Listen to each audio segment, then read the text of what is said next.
Hola, bueno, soy Rafa y antes de nada, ¿cuántos de vosotros participasteis alguna vez en algún concurso de programación? El 20 Contest, Badu Coding Challenge, TechFest, bueno, cualquiera de este tipo, que te dan un margen de tiempo y tienes que resolver unos problemas que normalmente van creciendo en dificultad. Bueno, yo soy programador en ETS. ¿Y qué hago aquí? Pues yo estoy aquí principalmente porque quería colar este GIF en la universidad. Es un poco mi meta. Vamos a hablar de retos extremos de programación y yo os digo, ¿por qué vamos a participar o por qué deberíamos de participar en este tipo de concursos? La respuesta más fácil es por los premios. O sea, a todo el mundo nos gustan los premios. Te puedes ganar un iPad, puedes ganar depende del concurso. Un puesto de trabajo en una empresa excelente, hay muchas cosas. Pero bueno, para mí no es la razón principal, porque al final premio solo hay uno, y premio material solo hay uno, y muchas veces por las circunstancias de cada uno no es accesible por temas de tiempo y demás.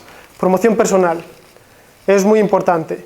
Hoy en día, ayer estaba mirando un estudio de TICJob, ¿conocéis TICJob? Es un portal de empleo del sector TIC que está en Europa, y decía que en el año 2015 había 16 perfiles para cada oferta que ellos habían publicado, y en el año 2014 había 27, o sea, hay escasez de perfiles técnicos. Eso nos beneficia para encontrar mejores trabajos, mejores sueldos y demás.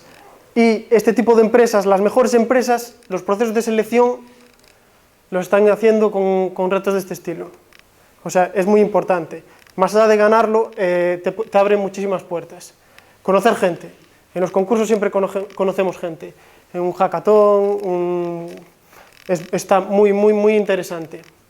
Aprender y mejorar, que es un poco la clave de estos concursos. Y por último, es que es divertido, porque si no fuera divertido, no lo hagáis. Por obligación, intentar no hacer las menos cosas posibles en vuestra vida. Si os fijáis la presentación, pues el tipo de letra va de menor a mayor, porque creo que es la importancia de los conceptos que le debemos dar. Y ya vamos a pasar al primer problema que voy a intentar resolver o explicar cómo se resuelve. Vale, el origen del planeta de los simios. Espero no tener problemas de copyright.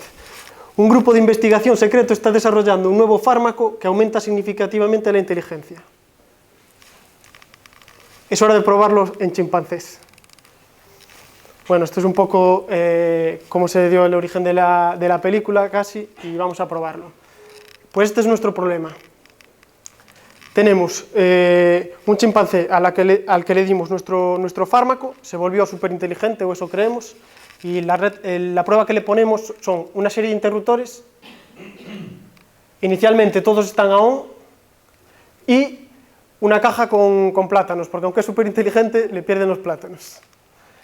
La caja de plátanos se abre cuando todos los interruptores estén a off. ¿Cómo funcionan los interruptores? El de la derecha lo puedes conmutar siempre.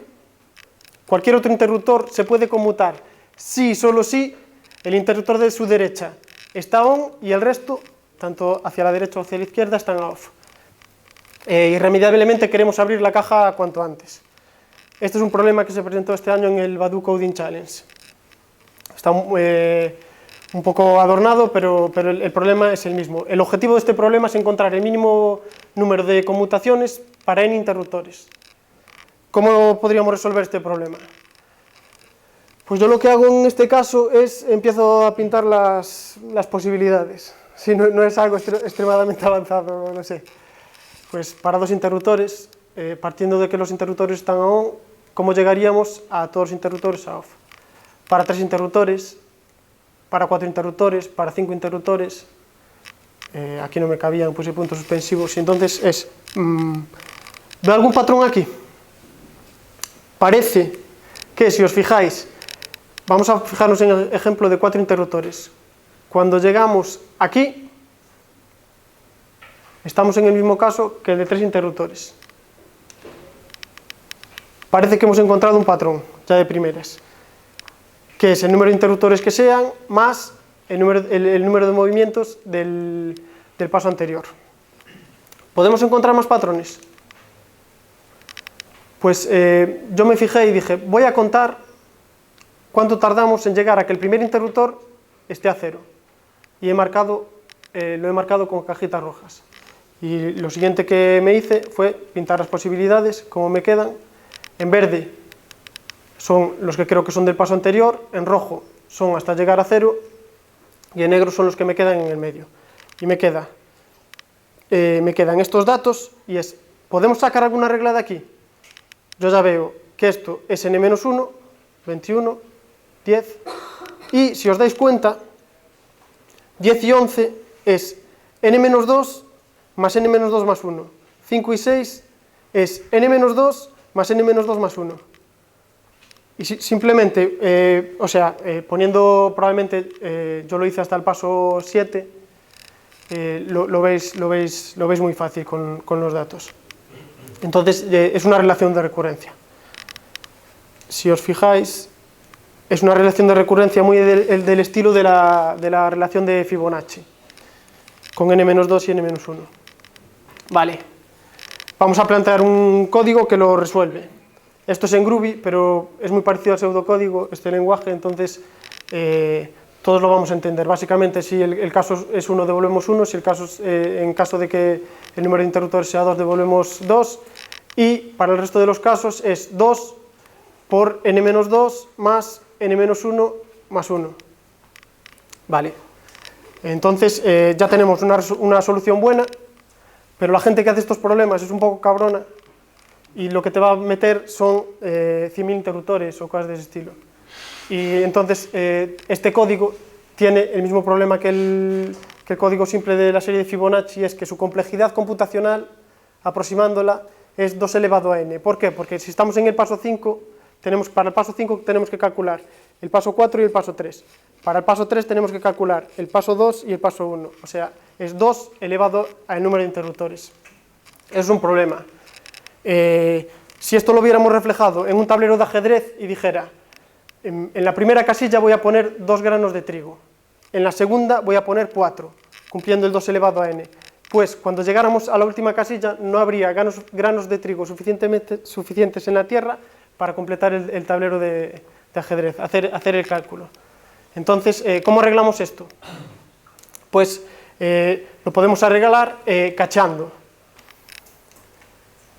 En Groovy existe una función que es para cachear automática, que es muy simple, pero básicamente esto es lo que nos dice es, yo cuando voy calculando, si los fuera calculando de abajo a arriba, en vez de arriba a abajo, siempre sería el tiempo lineal. Y esto es un poco lo que hace. Cuando el algoritmo baja hacia abajo, luego ya hacia arriba los calcula en tiempo lineal. ¿Por qué? Porque voy guardando los resultados.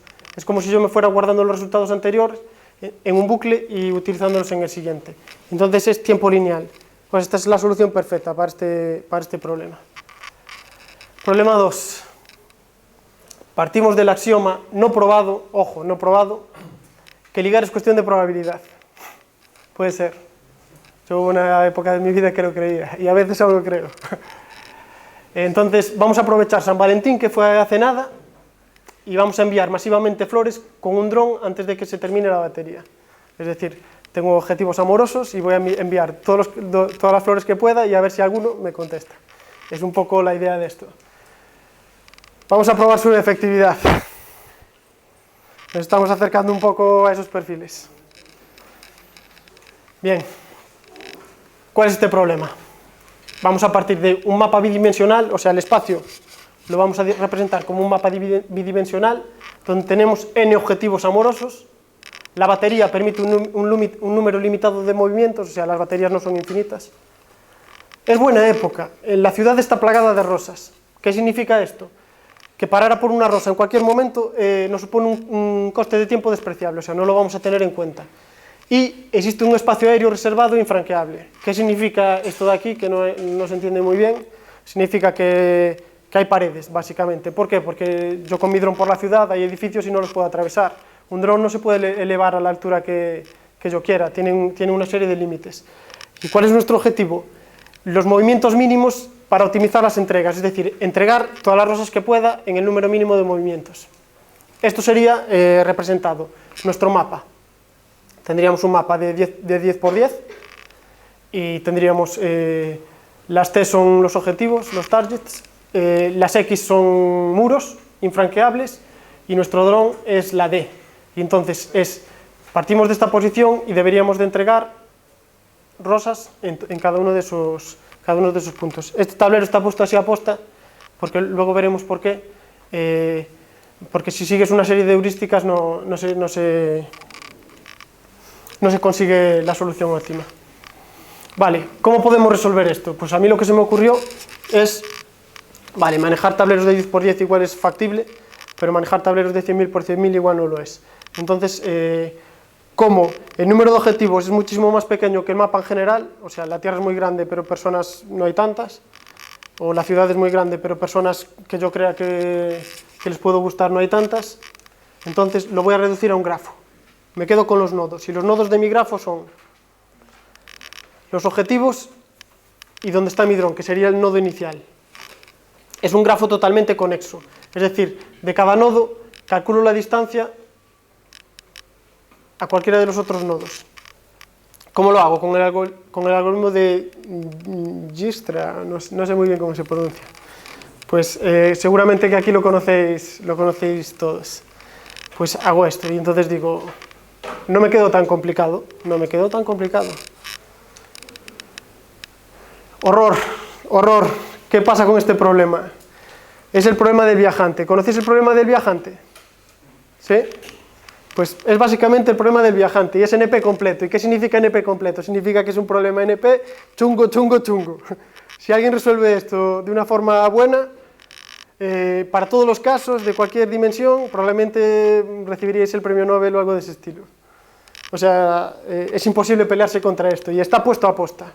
¿Por qué? Porque empresas como Google plantean estos problemas porque la solución óptima es imposible de conseguir muchas veces sin probar todas las posibilidades y es imposible en tiempo, y entonces así evalúan cómo quedan los equipos. El que mejor lo haga, si tengo 100.000 objetivos, el que llegue a 80.000 va a quedar por encima del que llegue a 60.000.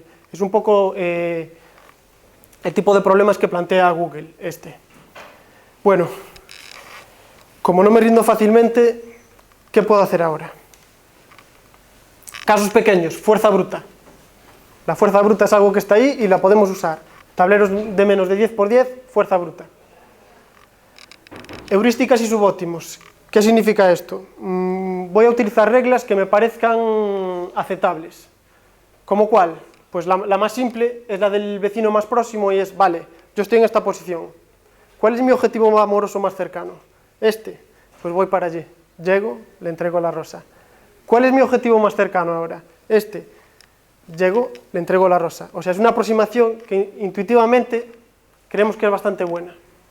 Bueno, pues en el ejemplo que os puse antes no es la solución óptima, lo podéis comprobar.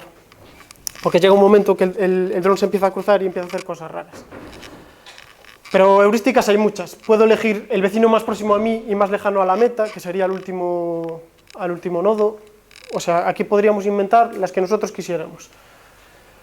Podemos encontrar subproblemas para los cuales heurísticas mejores o algoritmos exactos son posibles. ¿Cómo?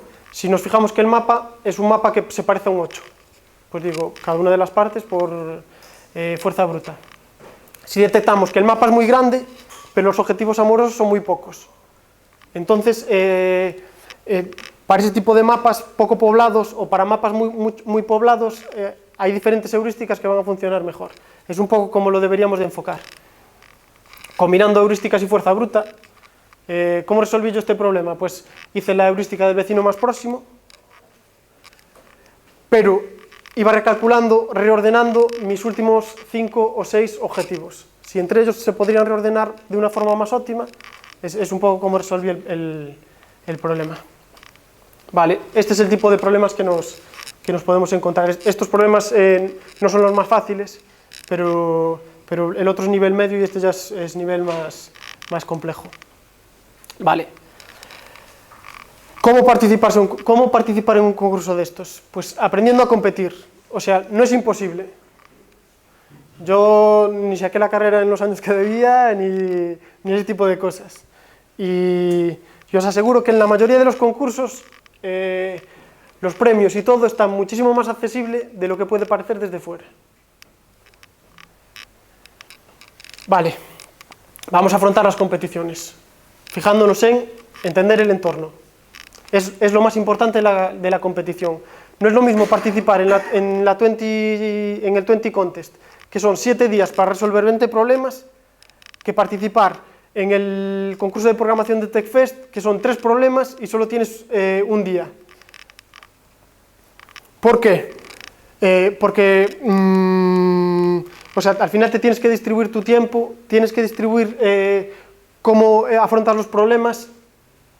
Hay problemas que pueden ser bloqueantes, es decir, yo no puedo pasar al problema siguiente sin hacer el anterior, pero tengo que jugar con que no me puedo quedar atrancado en un problema y entonces hacer una solución mala para que se me abra el siguiente problema y poder seguir en el concurso. Hay que mirar el número de problemas que hay, la puntuación de cada problema, o sea, no es lo mismo que haya 20 problemas y que todos puntúen igual, que haya 20 problemas y que el problema, o sea, un problema puntúe el doble que el anterior. Porque en ese caso los primeros nos van a importar poco y deberíamos de llegar a los últimos con soluciones buenas. Pero si todos puntúan igual, asegurar los primeros problemas, porque es donde la gente con los despistes y demás va a fallar, y va a valer igual un problema que te tardas 2 horas en resolverlo que un problema que tardes 2 semanas. La exactitud de las soluciones. Por encima de la velocidad de entrega, estos concursos normalmente ponen rankings provisionales de qué problemas va entregando la gente. Tienes un test a pasar y si lo pasas, entras en el ranking. Eso no significa que la solución sea buena. O sea, hay mucha gente que entrega muy rápido y al final no entra ni entre los finalistas. O sea, lo más importante es que las soluciones sean buenas. Y la velocidad de entrega depende del concurso, también es importante, sobre todo no quedarse bloqueado y llegar, pues si estimamos que los finalistas van a hacer 15 problemas de los 20, pues deberíamos de estar ahí 12, 16... Vale, comprende cada problema. O sea, hay problemas que te dicen, no vamos a tener en cuenta la complejidad computacional, fuerza bruta. Hay problemas que te dicen, va a ser muy importante. Hay problemas que te dicen, el número de interruptores van a ser 10. Y dices tú, fuerza bruta. El número de interruptores van a ser 10.000. El caso de prueba te lo dan con 10, todo el mundo lo pasa, entran en los rankings, pero cuando los corrigen de verdad, esa gente sale de los rankings. La limpieza de código. Esto es un poco mentira. ¿A qué me refiero con esto? En todos los concursos van a decir, nosotros valoramos la limpieza de código. Es verdad, a medias. Lo que quieren decir es, valoramos la limpieza de código de los mejores, porque de los demás no vamos a tener tiempo ni para mirarlos. O sea, no os preocupéis demasiado en esto. O sea, hacer las cosas bien, pero... o sea, intentar hacer las cosas bien, pero no es lo principal. Lo principal es que los resultados sean buenos. Eso es lo principal. La complejidad computacional, depende del enunciado. Y el uso de la memoria. O sea, aquí tengo un caso muy, muy gracioso, y es, tenía que calcular desde 1970 una agregación en un parking, el número de coches que entraban y salían cada hora. Una base de datos inmensa, y lo calculo, creo que me va bien, miro los resultados, números altísimos, y digo yo, bien, bien. Y no sé cómo bajó Dios a verme y me dijo, ojo, estás usando longs en vez de integers. Dije yo, aquí no me cogen, con un integer me va a desbordar, un long. Pues el problema estaba pensado para que desbordara un long lo suficiente y se volviera a posicionar en una posición que parecía razonable, cuando realmente tenía que usar números más grandes. Lee al menos 5 veces el enunciado. En este problema de aquí, en uno muy parecido, tenía 3 situaciones iniciales y no las tuve en cuenta, y le envié la solución, tal, no sé qué, dije yo, cojonudo, fue el de los peores en ese problema. O sea, al final es muy importante entender el enunciado y fijarse sobre todo en los detalles. ¿Qué lenguaje escoger para resolver estos problemas? Depende del problema. Vamos a un mundo políglota.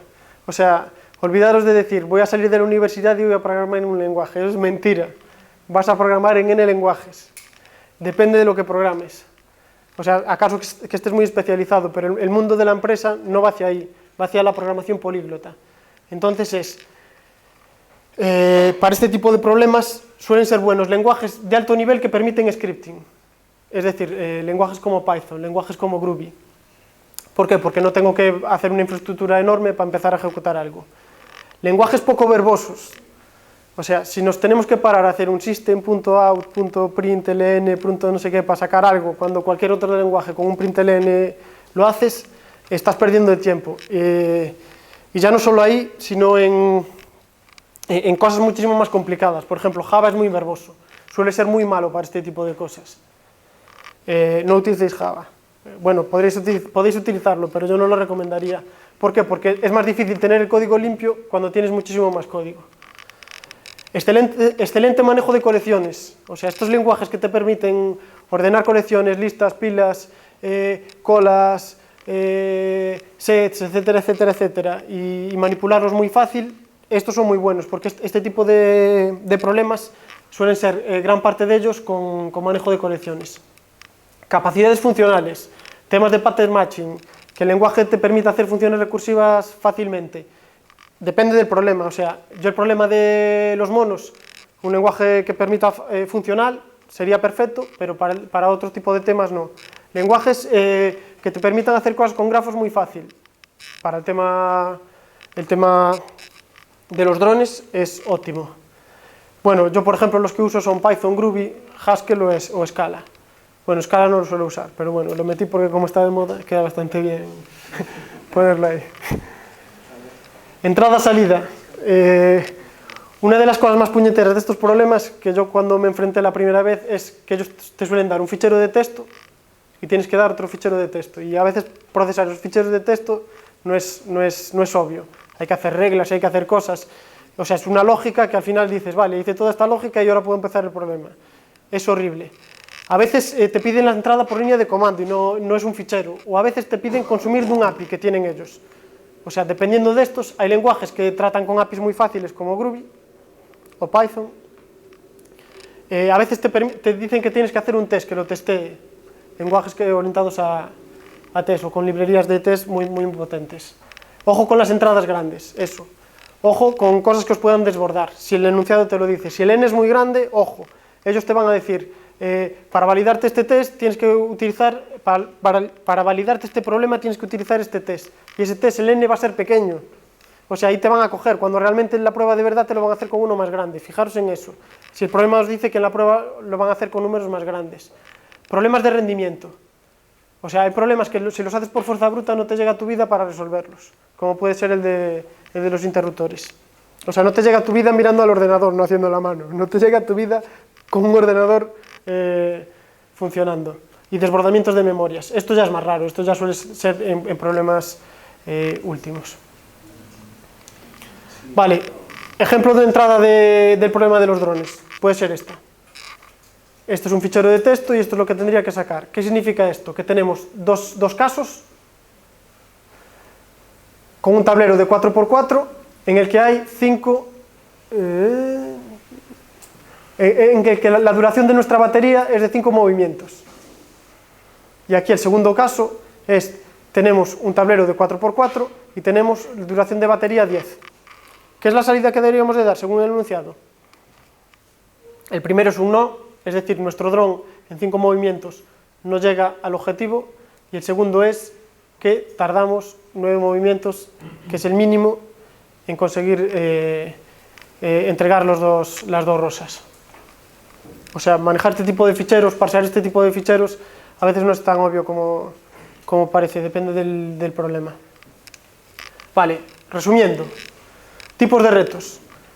Pues en un problema como el 20 Contest, lo que te van a hacer van a ser tipos de retos diferentes. Los primeros van a testear que sepas parsear bien los ficheros y ese tipo de cosas. O sea, casi no va a haber que hacer nada y todo va a ser parseo de ficheros. Transformaciones de entrada-salida, o leer de un API y hacer algo. ¿Para qué? Para ver que eres capaz de hacer ese tipo de cosas. Manejo de colecciones, cosas que tengas que utilizar, pilas, colas y ese tipo de colecciones, ordenaciones y demás. Esos son otro tipo de problemas. Relaciones de recurrencia, como el problema de los monos, son otro tipo de problemas. Pattern matching, hay tipos de problemas que se resuelven así. Problemas NP, estos ya suelen ser más complejos y aquí lo que buscan es una solución buena. La mejor normalmente es imposible darla. De estos problemas, a medida que los concursos se vuelven más complejos, hay muchos. Y si os dais cuenta, en todos los concursos hay el mismo tipo de problemas. Yo me di cuenta, hice el primer concurso y dije, no hice ninguno bien. Hice el segundo, hice uno así que me cuadró. Hice el tercero y dije, ya lo sé hacer todos. Es un poco así, o sea, el que se enfrenta a este tipo de concursos, normalmente los que mejor quedan son los que más experiencia tienen en este tipo de concursos, no los mejores. No los mejores en capacidad. Vale, y problemas de encriptación, mensajes que meten imágenes y cosas de ese estilo. Ojo, testear los extremos, o sea, los casos extremos, los n más grandes, los n más pequeños. Que os desborden ints, longs, etc. Ojo con eso. Desbordamiento de memoria y complejidad computacional. Son las 4 cosas que hay que tener en extrema. Y todos los problemas se reducen a esto. Es la repetición, le van cambiando los enunciados, ahora ya no entrego rosas, no son drones, es un topo que tiene que ir cogiendo la comida por un túnel. Todos los problemas se reducen a este tipo de cosas. Vale, o sea, manejo de grafos, transformaciones, relaciones de recurrencia y demás. Y gracias, esto es todo. Con esto es la base para poder empezar cualquier concurso. ¿Alguna pregunta? ¿Sí? ¿Hay concursos en los que podamos participar? Sí, el ETS que van a poner, pero normalmente en España el más conocido es el 20 Contest. Creo que lo suelen abrir sobre abril. A eso os aconsejaría que fueres, porque aparte es un concurso muy agradecido. Los primeros problemas no son puñeteros, pero no difíciles, o sea, son mucho de if para parsear bien la entrada-salida y demás, pero es un concurso aconsejable para coger feedback. El Badu Coding Challenge, o sea, al final los concursos más conocidos son los de empresas que tienen redes sociales o tuvieron y demás. Pero en procesos de selección más pequeños, o sea, tú ahora vas a una consultora o vas a un banco o algo de ese estilo y te van a mandar una prueba técnica, normalmente pues son unas preguntas de cultura general y un par de problemas. Y alguno de ellos suele ser de este estilo. O sea, en los procesos de selección lo están haciendo. Por eso creo yo que es muy importante. Pero eso, apúntate el 20 Contest seguro y el de ETS. En TechFest, lo que pasa es que ya fue este febrero, suelen hacerlo. Y si usáis Twitter, pues siguiendo a la gente más conocida de España en el mundo de eventos y demás, pues suele tuitear este tipo de cosas. ¿Alguna pregunta más? ¿Lo veis difícil? ¿Lo veis fácil? Bueno, pues le cedo la palabra a mi compañero Jorge.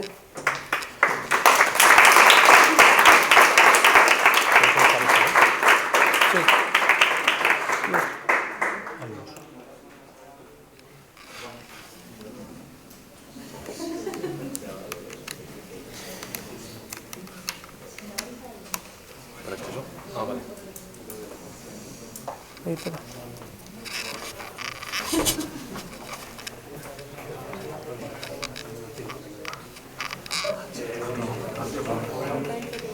Y también trabajo con el ITS, pero yo soy más de la parte de Data Scientist y más a la analista de datos. Quería enseñarlo primero en una página, que no sé si conocéis.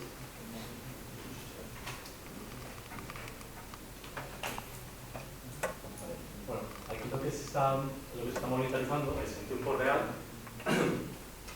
las cantidades de cuentas de Twitter para cada aplicación, las cantidades, por ejemplo, de Twitter, las cantidades de cuentas que estamos en este momento, los tweets que estamos mandando, la cantidad de correos electrónicos que hay, que son millones y millones, los likes en Facebook que se están dando en este momento.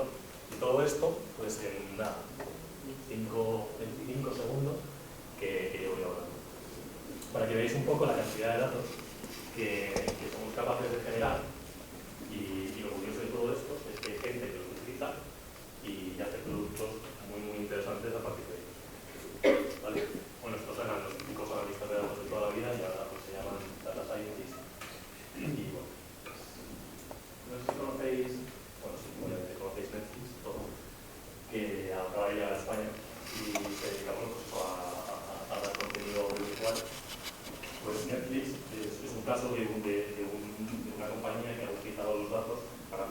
medios y para hacer un producto de mucha calidad.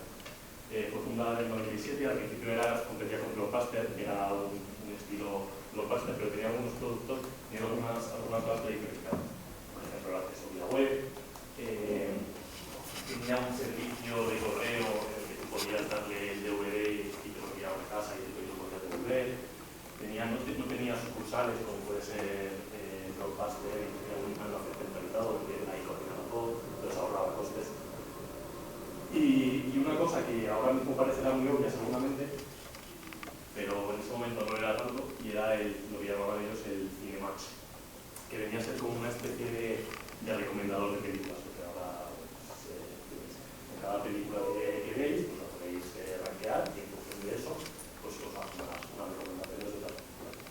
¿Vale? Esto apostaron mucho por ello, que se dieron cuenta de que era un buen negocio aprovechar los datos de esa forma, y crearon un reto, un concurso, al estilo de los que nos ha explicado Rafa, que consistía en mejorar su sistema de recomendación en un 10%. Es decir, tenías que crear un algoritmo que superase las recomendaciones y les hacías a los usuarios de películas que tuvieses más certeza de que esas recomendaciones pues, les iban a gustar más.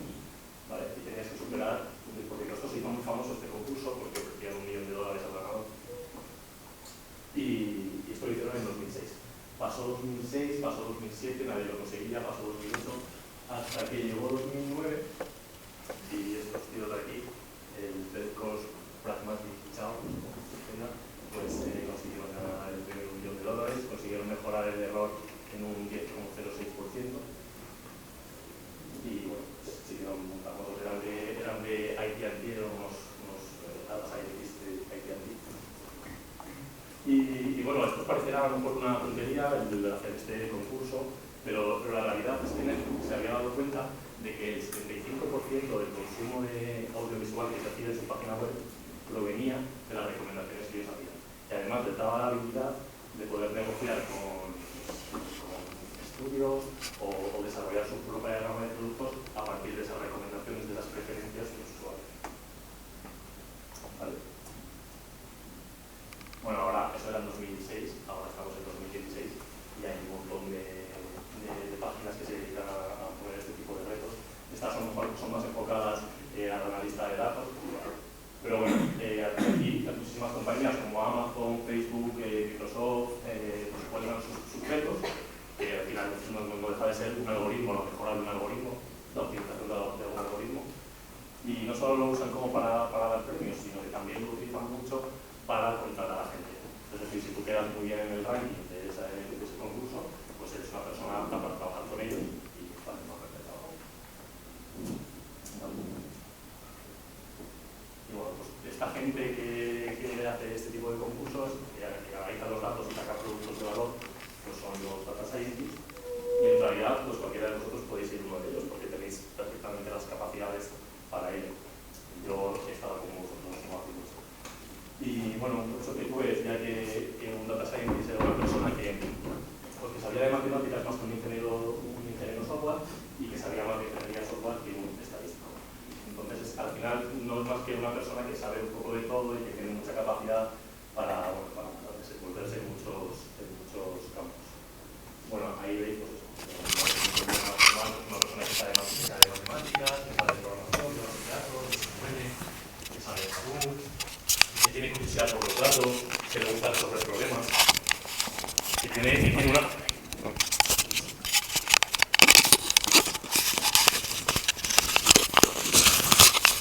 que tiene una buena comunicación de cara al exterior, que sabe empaquetar el producto y mostrarlo y visualizarlo. Y eso es lo que hago yo, o lo que hacemos nosotros pues, en ETS. Estas son las oficinas, que no es San Francisco, pero están bastante chulas. Y bueno, un poco a lo que me dedico es lo que decía María, pues desarrollamos algoritmos cuantitativos de inversión que al final pues toman decisiones por nosotros a partir del análisis que hacen de los datos y del mercado y hacen recomendaciones de inversión. Pues, por ejemplo, ahora mismo pues, sería un robotillo, ¿no? Que fuese capaz de analizar que el mercado está muy volátil, que hay mucha inestabilidad y pues, no sé, recomendar unas posiciones más conservadoras o, yo qué sé, o comprar oro porque estaba subiendo mucho, por ejemplo. Eso es a lo que nos dedicamos. En un proyecto que estuve hace poco, que era de Natural Language Processing, lo que hacíamos era escanear todas las redes sociales y todas las noticias acerca de una compañía o de un nombre y intentábamos sacar una calificación de cuál era el sentimiento de las personas acerca de esa compañía. Pues, por ejemplo, buscábamos Apple y buscábamos todo lo relacionado con Apple, por el iPhone 6, no sé, los cargadores, cómo funcionan. Y los algoritmos automáticos analizaban todo ese texto y eran capaces de dar una nota de cómo se estaba hablando de bien o mal sobre esa compañía. Y tomábamos decisiones de inversión en función de lo que nos había dado esa nota. Si se estaba hablando muy bien del iPhone 6, pues querría decir que Apple va a subir, las acciones de Apple van a subir en un futuro, y tomábamos decisiones de inversión. Y un poco para que veáis cuál es el impacto de todos estos robots automáticos que analizan los datos y que tienen algoritmos y que generan recomendaciones, pues esto es un caso real, que no sé si conocéis a Anna Hathaway, que es una actriz bastante famosa de Hollywood. Hizo Interestelar y también apareció en Los Miserables. Y bueno, pues tiene la casualidad de que su apellido coincide con el de una compañía también muy importante en Estados Unidos, que es Berkshire Hathaway, que se dedicaba, no tiene nada que ver con Hollywood ni con cine, se dedicaba al textil y ahora creo que compra seguros, reaseguros y tiene participación en muchas compañías con mucho nombre, como Coca-Cola o Heinz. Y la cosa es que cuando se hablaba de Anne Hathaway, las noticias, cuando le daban un premio o había una noticia que fuese muy interesante sobre ella, había un volumen de datos sobre ella muy grande, pues las acciones de esta compañía aumentaban. Y se veía una relación entre lo que se hablaba de Anne Hathaway con las acciones de Berkshire Hathaway. Y bueno, este es Warren Buffett, que es el CEO, que está, bueno, pues ahí en la foto esa, encantado con la chica. Y nada, y bueno, sobre si os ha gustado esto de los retos y lo de Data Scientist, pues hemos creado en nuestra página web una especie de concurso también al estilo Kaggle, en el que evaluamos, bueno, en el que os podéis participar si queréis, y trata de clasificar series financieras, si son reales o no son reales, hay que decir simplemente si son falsas o no, y hacer un algoritmo mejor de clasificación. Así que nada, si queréis echar un vistazo, pues en la página web lo tenéis todo. Vale, bravo.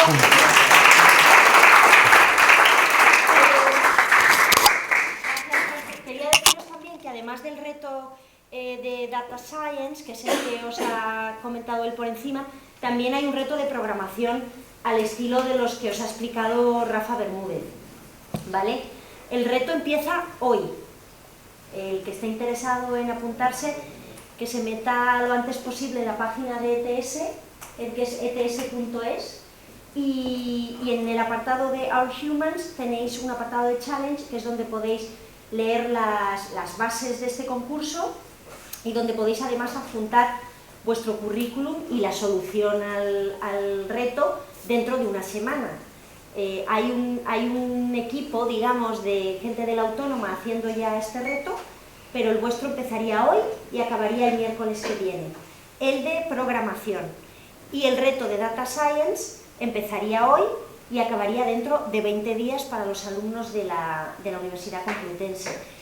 No sé si entre vosotros hay gente que está estudiando matemáticas con informática.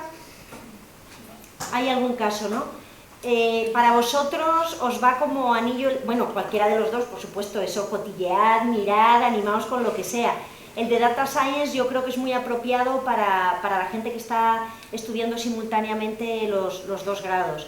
Y de hecho, muchos de los Data Scientists que están con nosotros pues vienen de esas áreas. Él es ingeniero de telecomunicaciones, sí, pero abundan, sí. Entonces, le preguntabais a Rafa dónde hay un concurso. Hoy tenéis uno, si queréis, pequeñito, mucho más modesto, no pretendemos compararnos ni con Twenty ni con Badoo, Pero tiene premio también. Pero realmente os vais a encontrar con los mismos problemas y creo que puede ser muy buen banco de pruebas para ir adquiriendo esa experiencia que, como decía Rafa, es fundamental para poder ir progresando y acabar petándolo en uno de estos grandes, ¿vale? Tiene premio, los dos tienen premio, porque los 3 mejores, no hay una única solución a los retos, habrá 3 mejores que serán preferibles a las otras por una serie de criterios. Los 3 mejores van a tener beca en ETS, los del reto de programación en el departamento de IT y los del reto de Data Science en el departamento de metodología. Sería también una forma también de que conozcáis un poco lo que hacemos desde dentro y bueno, solo deciros que miréis la página, que os animéis y que como a alguno de vosotros probablemente se le ocurra preguntar que si puede utilizar cualquier tecnología para el reto, sí, podéis utilizar cualquier tipo de tecnología para el reto, cualquier lenguaje de programación que prefiráis. Rafa ya os ha recomendado los que pueden ser más apropiados para este tipo de problemas. Y otra cosa que probablemente se le pueda ocurrir a alguien preguntar es que os gustaría ver la charla de Rafa con un poco más de detenimiento para ver bien cómo ha presentado esas soluciones. Estad pendientes del Twitter de ETS, que es @ETSFactory, que lo publicaremos para que quien quiera consultarlo con un poquito más de detalle lo pueda hacer, ¿vale? Y oye, muchísimas gracias por venir a todos, esperemos que os haya resultado interesante o instructivo lo que os hemos contado. Si no, podéis venir a contárnoslo también, intentaremos mejorar en las veces siguientes. Todo feedback es bienvenido. Gracias.